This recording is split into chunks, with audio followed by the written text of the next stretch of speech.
You can mark measurements for use in the Field Measurements pane to help develop your rating curve. Marking field measurements for use only applies to the currently selected rating curve. To mark all measurements for use, select the Use checkbox in the header of the Field Measurements table.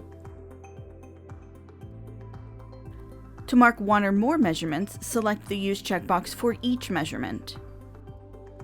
Or, select the Actions context menu and select Use for curve development. To remove measurements in use, deselect the Use checkbox for each of the measurements marked for use.